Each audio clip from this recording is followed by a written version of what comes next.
Norman Tebbit, born the 29th of March 1931, died the 7th of July 2025, aged 94. If any of the following details are inaccurate, I apologize in advance. They are all said in good faith.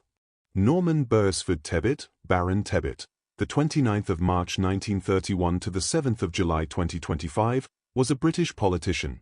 A member of the Conservative Party, he served in the cabinet from 1981 to 1987 as Secretary of State for Employment, 1981 to 1983, Secretary of State for Trade and Industry, 1983 to 1985, and Chancellor of the Duchy of Lancaster and Chairman of the Conservative Party, 1985 to 1987.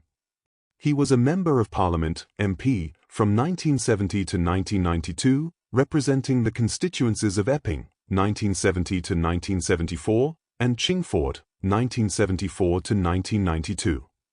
In 1984, Tebbit was injured in the Provisional Irish Republican Army's bombing of the Grand Hotel in Brighton, where he was staying during the Conservative Party conference. His wife Margaret was left permanently disabled after the explosion. He left the cabinet following the 1987 general election to care for his wife. Tebbit considered standing for the Conservative leadership following Margaret Thatcher's resignation in 1990, but came to the decision not to stand as he had earlier made a commitment to his wife to retire from frontline politics.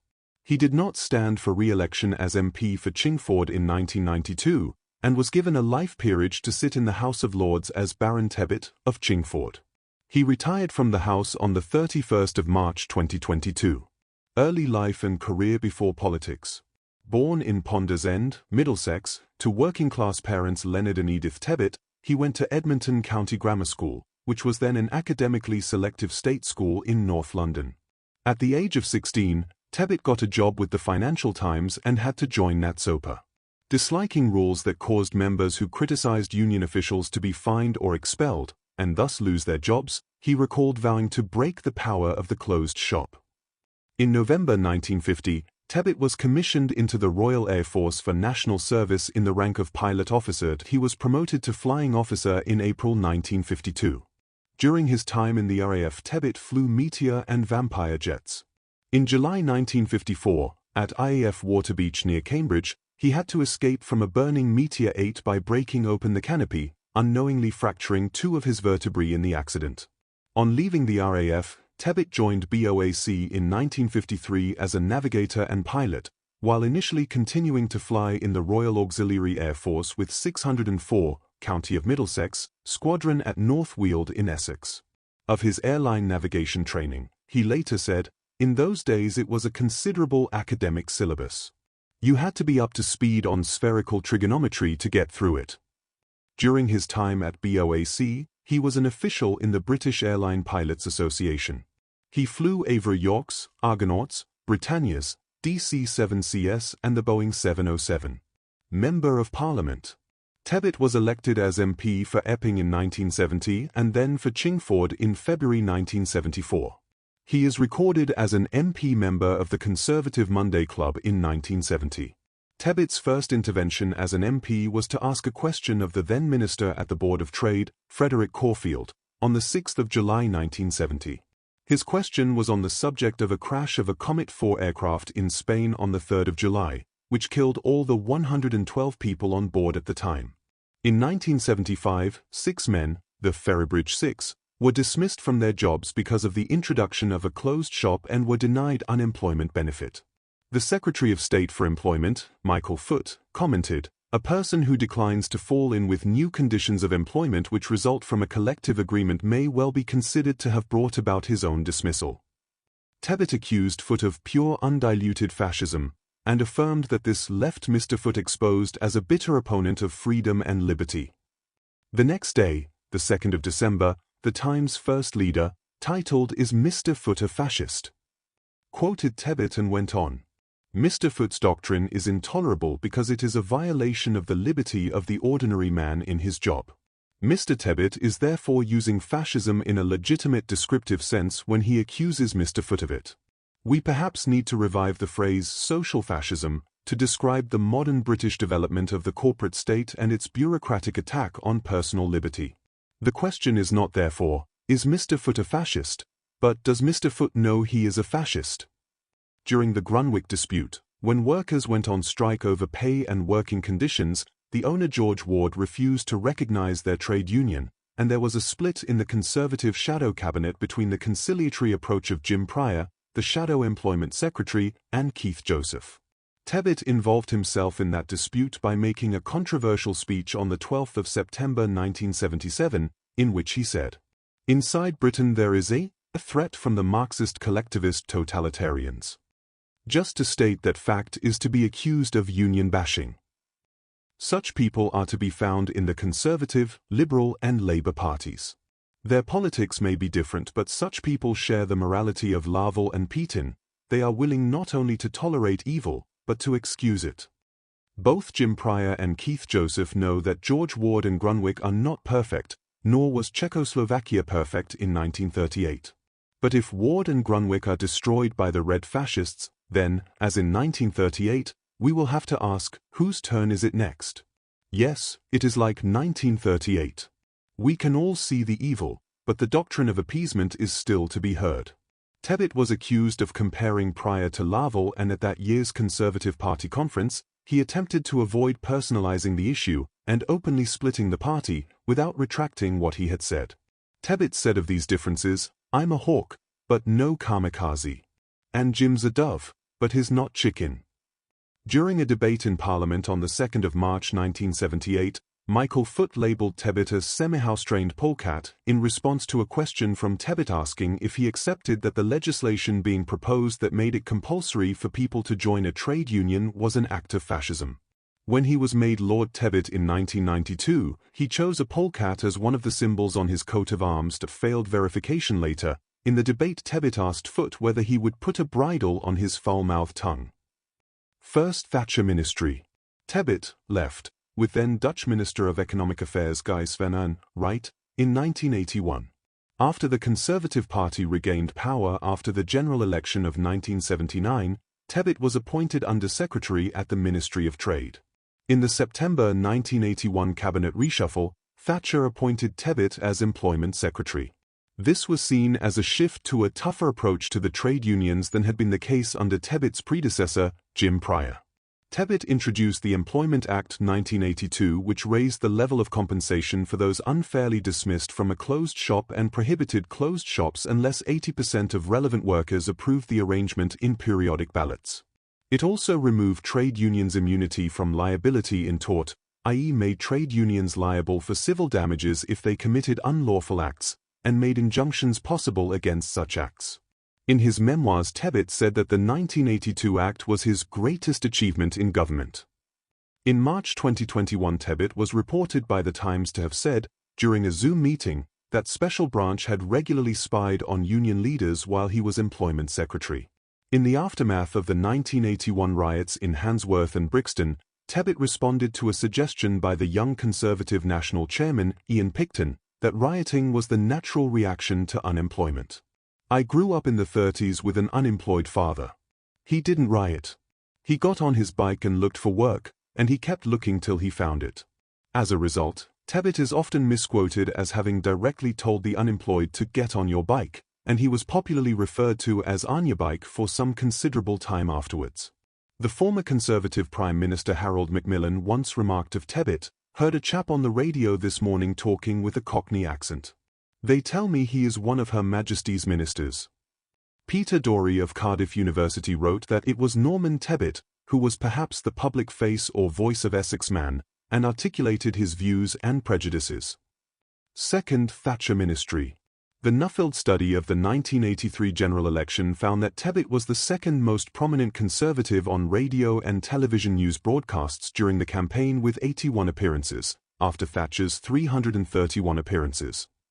In the post-election October 1983 reshuffle, Tebbit was moved from employment to become Trade and Industry Secretary, replacing Cecil Parkinson, who had resigned.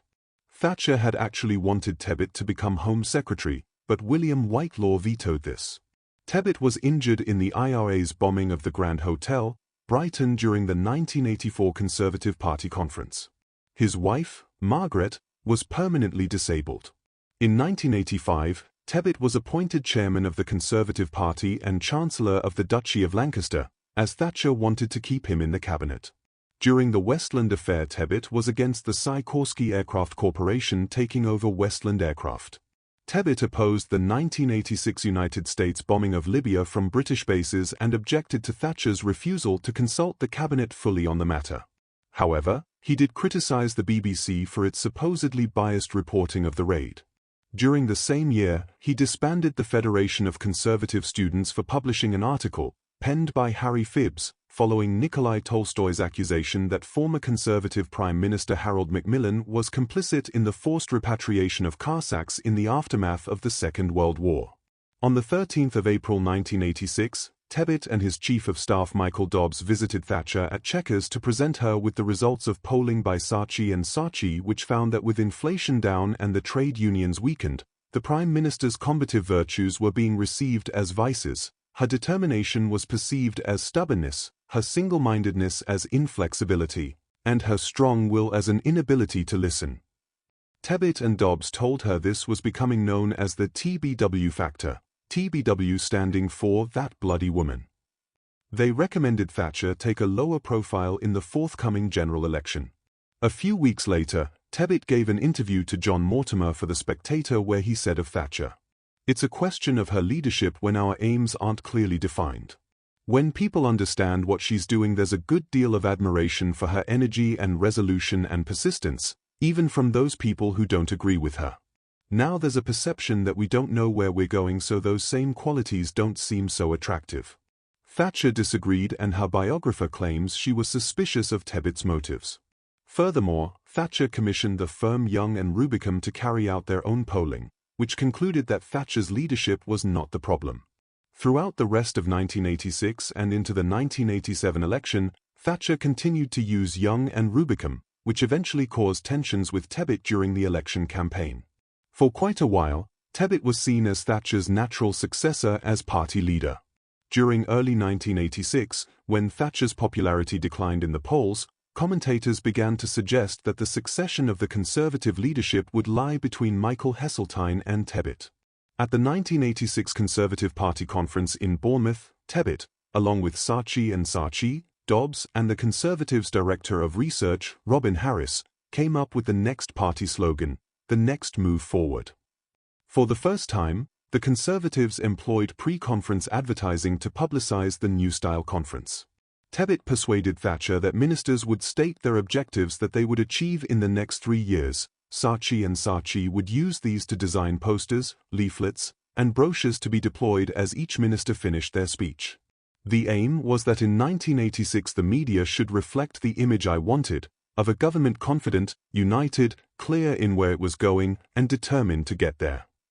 According to Tebbit, the conference was more successful than I had dared to hope. The opinion polls, which had us 7% behind in June and still 5% down in September, now put us back into first place, a position we never relinquished from then right through the election campaign. The Prime Minister's ratings were immediately restored. A Mori opinion poll in March 1987 saw Tebbit as second favourite amongst voters as Thatcher's successor, Heseltine, 24% vs Tebbit, 15%. However, amongst Conservative voters, Tebbit was the frontrunner with Heseltine, 14% vs Tebbit, 21%. In October 1988, Mori asked the same question, with similar results, Heseltine, 22% vs Tebbit, 15%, and Heseltine, 20% vs Tebbit, 26%, amongst Conservative voters. However, Thatcher apparently once told Rupert Murdoch, "I couldn't get him elected as leader of the Tory party even if I wanted, nor would the country elect him if he was." On the 6th of January 1987, the journalist Hugo Young published a quote attributed to Tebbit in the Guardian newspaper. Tebbit's chief of staff, Michael Dobbs, responded by writing a letter to the newspaper citing Young's dislike of Tebbit, adding perhaps this explains the invention of the quotation Mr. Young attributed to Mr. Tebbit. The quote was, "No one with a conscience votes Conservative." Before this letter was published, however, the words "the invention of" had been removed. Despite publishing this letter, the Guardian subsequently repeated the quote, and Young again attributed it to him in a letter to The Spectator. Tebbit feared that if no action was taken against the Guardian, the Labour Party would use this quote against the Conservatives in the forthcoming general election. With Thatcher's consent, Tebbit threatened the newspaper with legal action if they did not retract the quotation and apologise to Tebbit. The case continued until 1988, when the Guardian apologised, published a retraction and paid £14,000 in libel damages in an out-of-court settlement. During the 1987 general election, Tebbit and Saatchi spearheaded the Conservative campaign, focusing on the economy and defence. However, when on Wobbly Thursday it was rumoured a Marplan opinion poll showed a 2% Conservative lead, the Exiles camp of David Young, Tim Bell and the Young and Rubicam firm advocated a more aggressively anti-Labour message. This was when, according to Young's memoirs, Young got Tebbit by the lapels and shook him, shouting, "Norman, listen to me, we're about to lose this fucking election." In his memoirs, Tebbit defends the Conservative campaign. "We finished exactly as planned on the ground where Labour was weak and we were strong: defence, taxation, and the economy." During the election campaign, however, Tebbit and Thatcher argued. Tebbit had already informed Thatcher at the beginning of the campaign that he would leave the government after the election to care for his wife.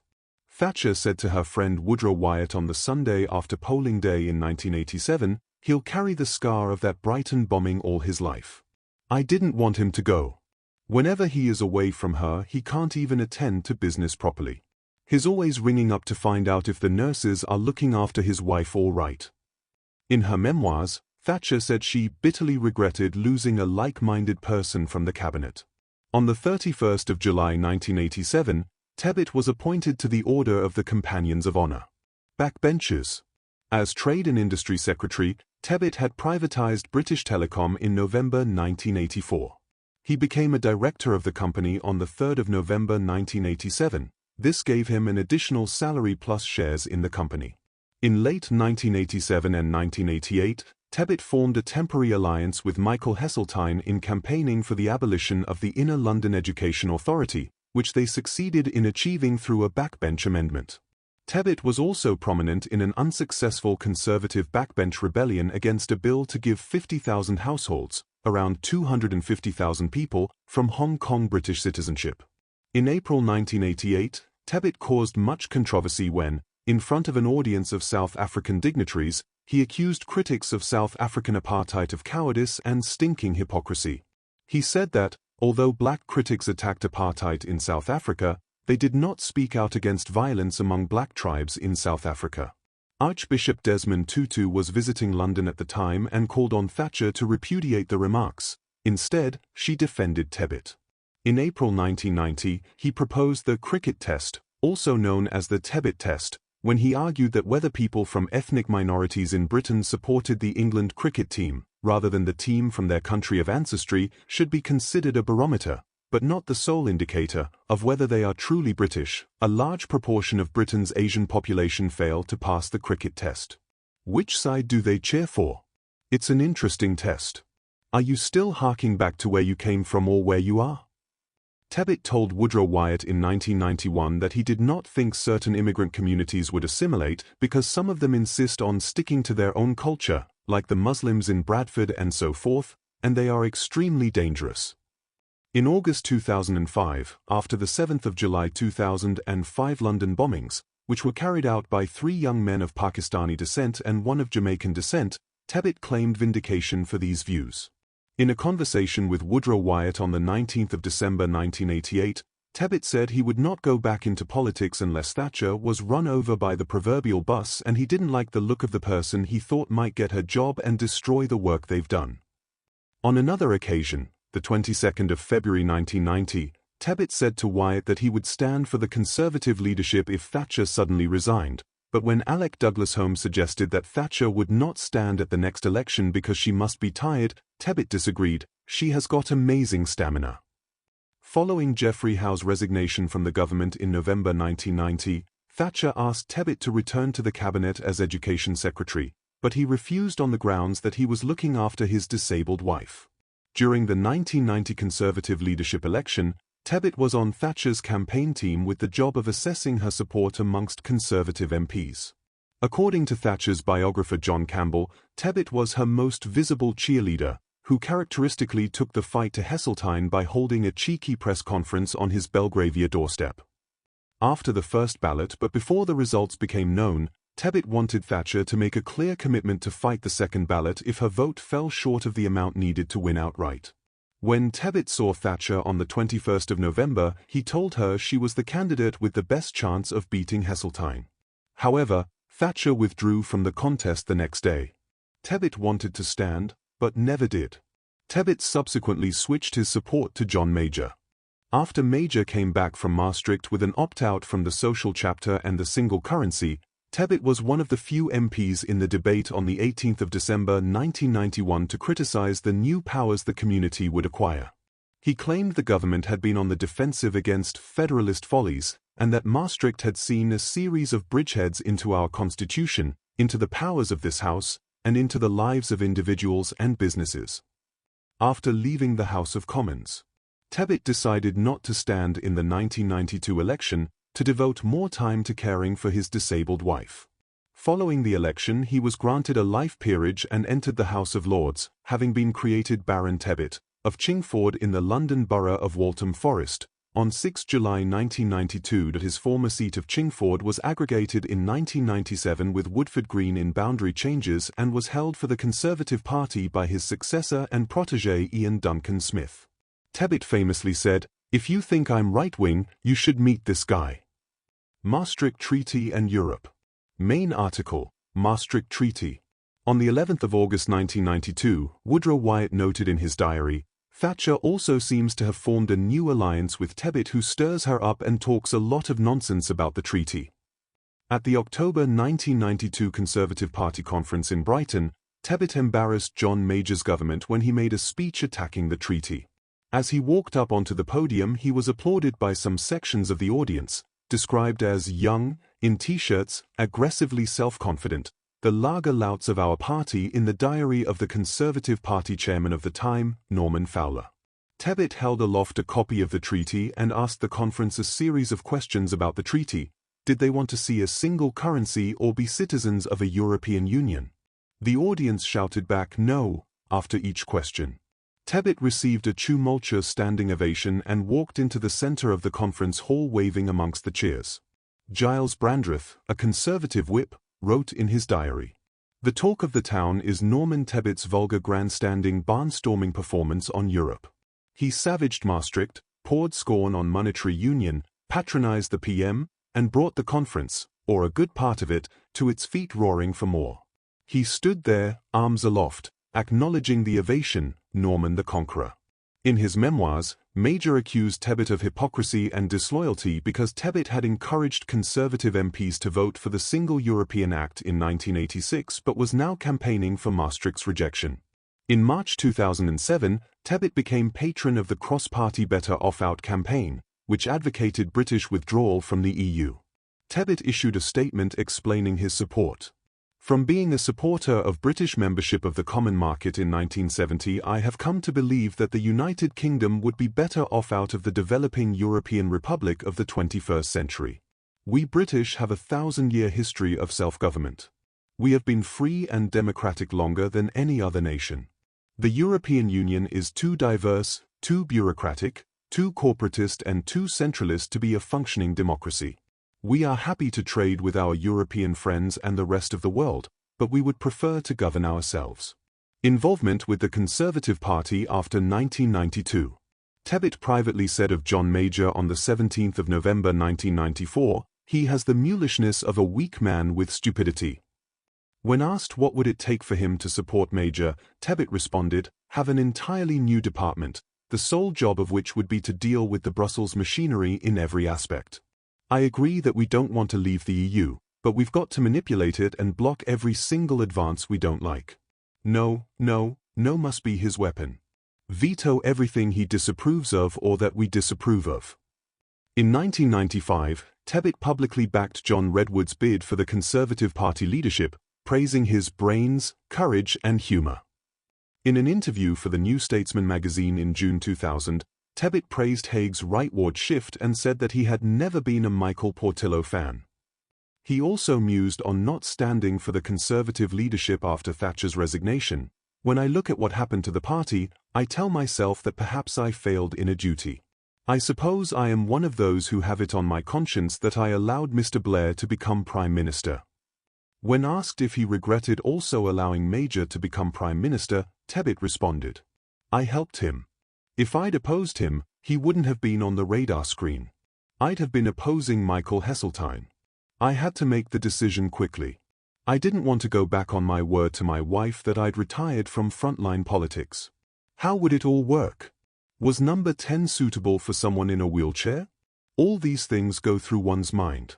Then if Michael had won, he would have had to ask me to join his government, and I didn't want that. I asked myself, why am I risking all this? And I made my decision. I might have been an absolute disaster in the job. It's possible. So I am left there. You can't rewrite it. You can't rerun it." In August 2002, Tebbit called on the then leader of the Conservatives, Ian Duncan Smith, to clear out Conservative Central Office of squabbling children who were involved with infighting within the party. He named Mark McGregor, a former leader of the Federation of Conservative Students which Tebbit disbanded for loony right libertarian politics, as one of them. Then, in October the same year, Tebbit accused a group of conservative modernizers called the Movement of trying to get him expelled from the party. Tebbit said that the movement consisted of a loose grouping of 13 members who had previously supported Kenneth Clarke and Michael Portillo for party leader. Duncan Smith subsequently denied that Tebbit would ever be expelled, and Thatcher publicly said she was appalled at attempts to have Tebbit expelled and telephoned him to say that she was foursquare behind him. In February 2003, Tebbit gave a speech to an audience of the Chartered Institute of Journalists at London's Reform Club in Pall Mall, urging journalists to reject political correctness in favour of open, honest and vigorous debate. He blamed timid politicians, including members of his own party, for allowing PC language and ideas to take hold in Britain by default. Tebbit backed David Davis for party leader during the 2005 Conservative leadership election. On the 30th of January 2006, he accused the Conservative Party of abandoning the party's true supporters on the right, and opposed the new leader David Cameron's attempts to reposition the party on the left of the middle ground. In an interview with The Times in September 2007, Tebbit said the Conservatives lack somebody of the standing of Thatcher, and said that although it did not matter if Cameron's team were educated at Eton, what a lot of people will suggest is that they don't know how the other half lives. David and his colleagues, the very clever young men they have in central office these days, are very intellectually clever, but they have no experience of the world whatsoever. He has spent much of his time in the Conservative Party and as a public relations guy. Well, it's not the experience of most people in the streets. That's the real attack, and that's damaging to him, I think. Tebbit giving a talk for the Edinburgh University Politics Society in 2008. In February 2008, after a magazine article written by Shadow Education Secretary Michael Gove, Tebbit publicly criticized what he characterized as the poisonous tree of Blairism, which he said had been planted in the Conservative Party front bench. Tebbit is the vice president of the Conservative Way Forward group. He continued his criticism of the Conservative Party's move to a more centre-right position by stating that their abandonment of the traditional right vote has created a political vacuum, contributing to the rise of the United Kingdom Independence Party, UKIP, including 2 MP defections, both from the Conservatives. Tebbit retired from the House of Lords on the 31st of March 2022, under provision in the House of Lords Reform Act 2014. Other political views. Overseas aid. Speaking in the Lords on the 26th of November 1996, Lord Tebbit criticised aid to Africa, saying that most aid sent to Africa goes down a sink of iniquity, corruption and violence and does little to help the poor. A spokesman for the charity Oxfam said Tebbit's view was simplistic and unhelpful.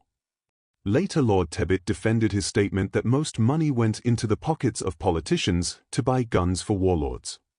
Homosexuality. In a letter to the Daily Telegraph in November 1998, Tebbit said homosexuals should be barred from being Home Secretary. A Conservative Party spokesman said Tebbit was out of touch, and the official spokesman for William Hague, then Conservative Party leader, said Hague disagreed with Tebbit. In 2013, Tebbit wrote in his Telegraph blog that his views concerning whether a homosexual person could be Home Secretary had changed.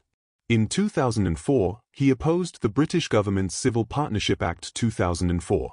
In an interview for The Big Issue in May 2013, Lord Tebbit said that the coalition government's determination to pass the marriage, same-sex couples, bill had alienated grassroots Tories. He also speculated that it could mean that a lesbian queen could give birth to a future monarch by artificial insemination, and that the legislation might allow him to marry his own son to escape inheritance tax. In 2018, Tebbit said that he would not attend services at St Edmundsbury Cathedral conducted by new Dean Joe Hawes because of Hawes' civil partnership with another clergyman. Tebbit described Hawes as a sodomite. Hawes said that he felt absolutely no ill will towards Tebbit for his comments and stated, "I have always admired the way in which Lord Tebbit has cared for his wife with such devotion following the Brighton bomb." Northern Ireland. In October 1999, he spoke out against the plans to abolish the Royal Ulster Constabulary. Tebbit said he was against throwing the constabulary's name and badge into the modernisation trash can, and that the IUC had been the thin green line standing between bloody anarchy and the rule of law. Tebbit also mocked Blair's pledge at the Labour conference to set people free. He has set them free. More than 250 terrorists, bombers and extortionists, kneecappers, kidnappers, arsonists and killers have been set free. But their victims remain imprisoned. Some are imprisoned within broken bodies. Some imprisoned in grief for their loved ones. Some imprisoned by death in their graves. Other parties. In an article for The Spectator in May 2001, Tebbit said that retired British Security Service agents from the Foreign Office had infiltrated James Goldsmith's referendum party in the 1990s and then later infiltrated UKIP. Tebbit called for an independent inquiry into the matter. Miners' strike. In 2009, Tebbit said he had regrets about the 1984 to 1985 miners' strike. Those mining communities had good working-class values and a sense of family values. The men did real men's heavy work going down the pit. There were also some very close-knit communities which were able to deal with the few troublesome kids. If they had any problems, they would take the kid round the back and give them a good clip round the ear, and that would be the end of that. Many of these communities were completely devastated, with people out of work turning to drugs and no real man's work because all the jobs had gone. There is no doubt that this led to a breakdown in these communities, with families breaking up and youths going out of control. The scale of the closures went too far. The damage done to those communities was enormous as a result of the strike. Immigration. In June 2014, in response to an alleged Islamist plot to infiltrate schools in Birmingham, Tebbit wrote in the Daily Telegraph, "No one should have been surprised at what was going on in schools in Birmingham. It is precisely what I was talking about over 20 years ago and Enoch Powell was warning against long before that.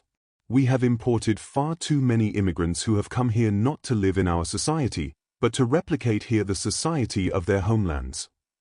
Foreigners' speech. In 2017, Lord Tebbit criticised a Lord's amendment to the Brexit bill which would guarantee the rights of EU citizens to live and work within the UK after Brexit. He also criticised the Lords for thinking of nothing but the rights of foreigners and looking after the foreigners and not the British, as Theresa May had hoped to leave this amendment out of the bill to secure the rights of British citizens living in EU countries post-Brexit. His comments produced loud gasps from the majority of peers, but gained audible support by a number on the Conservative benches, adding that of course we don't have the power to look after our citizens overseas, not in these days when we don't have many gunboats. Personal life and death.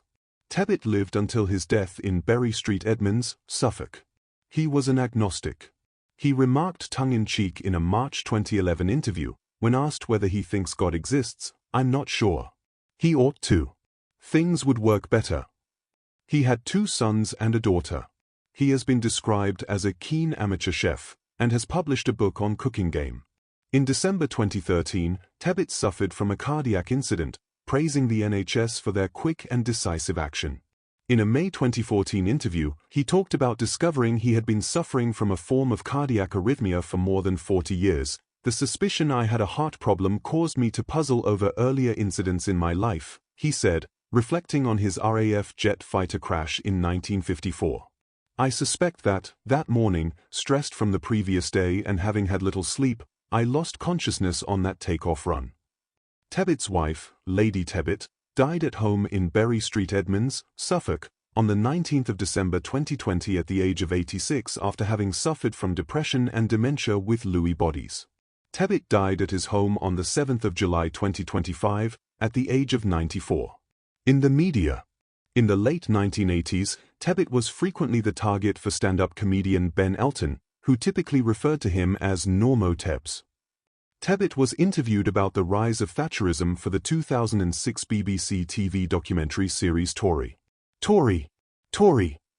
In 2011, writing in his Telegraph blog, he uncharacteristically praised an article in The Guardian by Michael White. Tebbit cited White's article, an account of Pauline Pearce's visit to the 2011 Tory party conference, as being a perfect illustration of my theory of the common ground of politics. Critics nicknamed Tebbit the Chingford skinhead.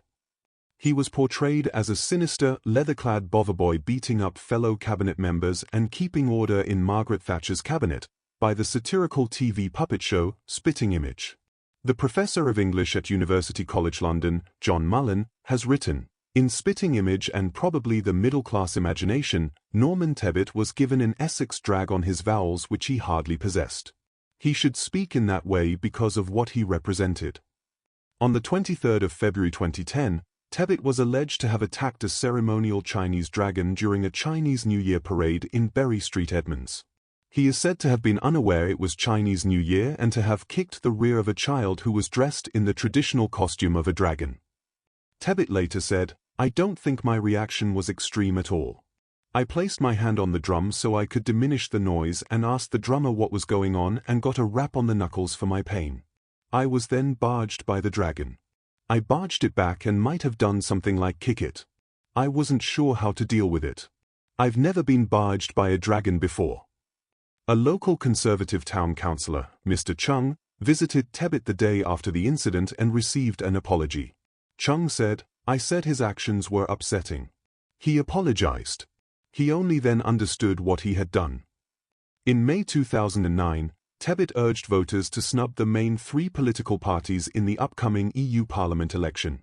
Tebbit, who in March 2009 said that he would vote for the United Kingdom Independence Party, UKIP, stated, "Local elections, the great British public should just treat as normal," but suggested using the European election to send a message to the implicated parties. Tebbit said that there were a series of smaller parties people could vote for in addition to UKIP, including the Green Party, but he urged against voting for the British National Party. In July 2013, Tebbit was one of the guests on an episode of Peter Hennis's BBC Radio 4 programme Reflections in which he talked about his life and career. Earlier that year he paid tribute to Margaret Thatcher, saying he wished there were someone like her now. In 2016, Tebbit contributed an interview to the documentary film Bobby Sands, 66 Days. Work as a columnist. Tebbit was a columnist for The Sun, 1995-7, The Mail on Sunday, 1997-2001, The Daily Telegraph since 2010. Tebbit has also written for The Guardian and New Statesman in the past.